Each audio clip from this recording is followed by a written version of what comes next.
What's good, YouTube? Chris King II here, back with another video, and today we're going to talk about post-grad depression. So without any interruption, let's get to it. So now I'm going to give you the 5 stages of post-grad depression and how to overcome those different stages. Each step, each level is a step-by-step guide. So the first stage we're going to talk about is feeling unorganized. When you leave college, school has been your life from K through 12 and on the way through college, whether you did 4 or 5, how many years you did in college.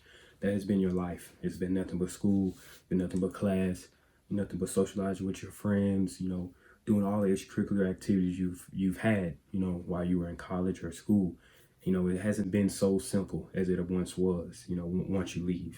And that's going to be difficult. You're not going to have the same schedule anymore. You're going to feel out of place once you graduate.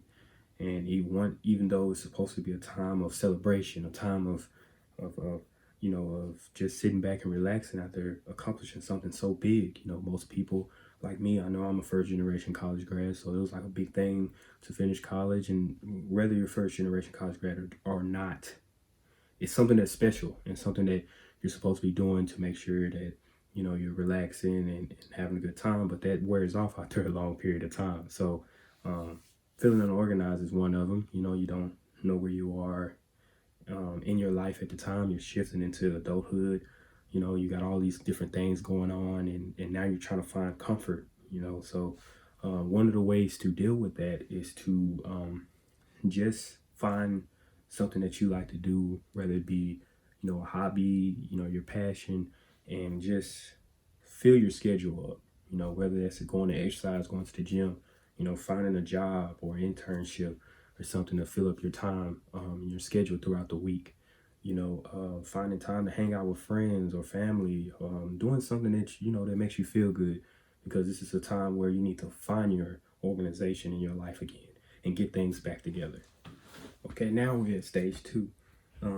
Stage 2 is another step up from stage 1, which is feeling unorganized. Stage 2 involves you just kind of feeling the loss of motivation. You've accomplished something, like I said, it's something that's big. So like, you just graduated, it's yay, it's happy, it's all that. So like, you go into a position where it's like, what do I do now? What's next? And you kind of just be, I don't know, you're gonna find yourself, if you're not working immediately after college, that you go home, stay with your parents, you know what I'm saying? You're gonna find yourself kind of sitting down and trying to find that, what your motivation is, and it might take a while. There's gonna be a lot of researching it, and it's gonna be a lot of job searching. It's gonna be a lot of, trying to figure out, what is your next step in your next chapter. So like, one of the ways to do that, if let's just say you have this certain job you got in your mind that you want, or career field, and that's where you want to go. If you feel that's where your heart's going, find ways to make sure that thing is able to be obtained, whether you go and get a certification for it, or another degree. If it's laid in the line for you to get that, then you have to go get that, and you have to make sure that you have the motivation and drive to go do that. If you need this certain job and it maybe requires an internship, you can still get an internship after college. So get yourself together and brush yourself up, brush your resume up, and go ahead and get it.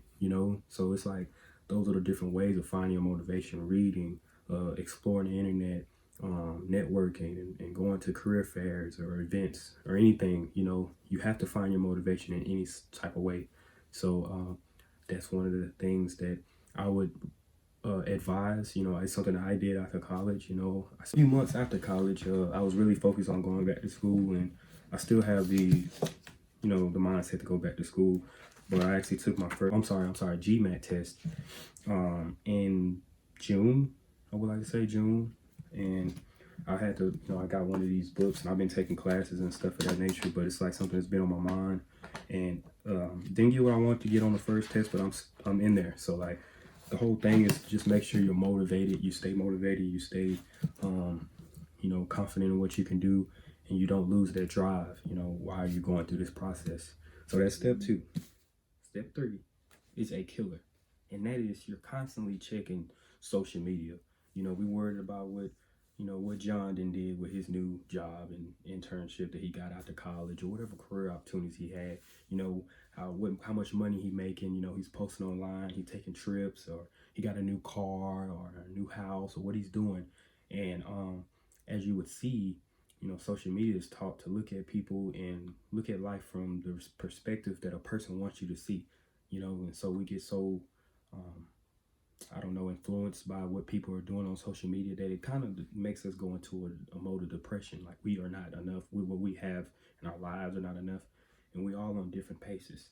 And so I think that is important for people to understand. Like we all have different routes that we have to go, and life takes us different ways. And people are not really, rare. It's very rare, that people are telling you about the downside of what they're doing, the hard times. They're only posting the good things that they do, all the accomplishments. They're not posting the bad. And so you're looking at things through a lens of a camera, and you might think something's going a certain way and you're feeling bad about your life, but these people are struggling. Yeah, they got their new car, but they got a car note, they got to pay a bunch, they got this new house, but they got a bunch of bills, and they're struggling behind closed doors. So you're looking at somebody else and their life is probably worse than yours. And so like I think that's the one of the main points of post grad depression, is that you must understand that checking social media, you have to limit how you look at it, how much time you spend on it, and to not take it really seriously, in this time. So like I would suggest stay off of it as much as you can after college, because when you're transitioning, you don't need to have anything that's gonna, taint, your frame of thinking or your mood or your energy, keeping you low. So you want to be able to um, be inspired and to continue to be motivated, and checking social media every 5 minutes and just spending all day on it while you're going through stuff, it's not a good idea to me. So that's step three. So step four, desperation for a support system. When you leave college, like I said, even if you got jobs, you're going back to school, whatever the case may be, you're going to want to contact the people that you have been cool with, or your same support system you've had in college. You're gonna still need them. Just because you're not in college anymore doesn't mean that you need to go off and forget about those people, whether it's friends, family, any loved ones, all that. You have to understand that you need, you know, your support system. But the desperation part comes in. It's like you don't want to you know, burden anybody with your, communicating with them overly, because, you know, I have a friend, I have a bunch of friends that are, and colleagues that have graduated already. They're in their fields, they're working, they're doing their own things. I'm doing my own thing. We're all busy. So you can't talk to everybody every 5 minutes on the phone. People are busy. And so you have to take the time to make sure you're being courteous, and you're making sure you're, have a system to where you talk to them how many other times a month, or they reach out to you. One thing I've noticed is that the people that are supposed to be in your life, they're going to contact you. They're going to reach out. They're going to make sure you're okay. And everything's going to work out. But you do need a support system. You just don't need to be so desperate for that support system. Like, don't overburden people with phone calls, and just, just being so needy, you know what I'm saying? Like, just let those people contact you, or find out what their schedule is and talk to them, because you do need to talk to them. Just be careful on, don't over contact people in this process. I know you're going through a lot in this stage, so you got to figure out what you want to do, but just, make sure you're being courteous. Don't overdo it in this process. So that's step four. And the stage five consists of just your life being at a standstill. You don't want to feel like you're at a standstill in your life. You don't want to feel like, oh, well, I'm not doing this, I'm here, I'm there. You don't want that getting to the stage where you're in the dilemma of like, what do I do next? What's going on?